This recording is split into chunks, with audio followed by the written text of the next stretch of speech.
are going to give you another strengthening exercise, famously known as the glute bridge, right? So diving into the glute bridge, we'll get right into it and the progression. So a glute bridge, you would, sit onto your back.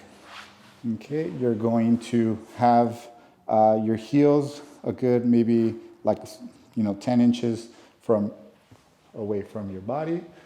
You're gonna have the hands out to your sides, right? You want to keep your chin tucked a little bit, so you don't want to be looking back or too much. You want to be in what's known as neutral spine position, in this position here. Now what you want to do again, you're going to want to brace, right? Flex your abs. And from this position here, you're going to raise your pelvis up off the floor. Again, contracting your glutes, flexing the abs. Make sure that you're not holding your breath and you're breathing through this. Okay, you want to make sure that you get up pretty high and then hold that for maybe a 3-second hold, and then come down, make sure you breathe and relax, and then repeat, right?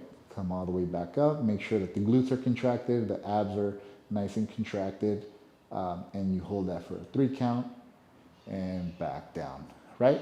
Now the progressions to this, once you feel very comfortable doing this exercise, a progression will be extending one leg out and you raise from there. Okay, you come back down and you can alternate. And when you feel really comfortable with it, you kick out both legs and you do a glute bridge. Just kidding. Okay, so glute bridges, why they're important, right? The thing about the glute bridge is that it's the total opposite, right, of hip flexion, right? So a lot of times when you find yourself seated, right, when we're sitting down, what ends up happening is we have our hip flexors that are shortened and contracted. So that puts us in this position here. Now, if you find yourself seated for many hours of the day, much like our office workers, that muscle always stays just a little short. And then you start to see the hips never really go into full extension. They stay a little flexed, right? And that creates a little bit of tension, tightness in the anterior portion of your body, and tension on the low back.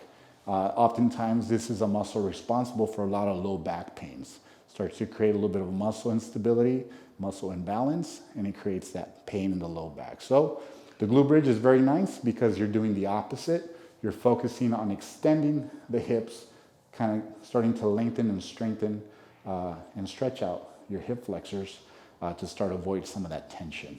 Okay, that's the importance of the glute bridge. Those are the progression. Those are the cues to look out for.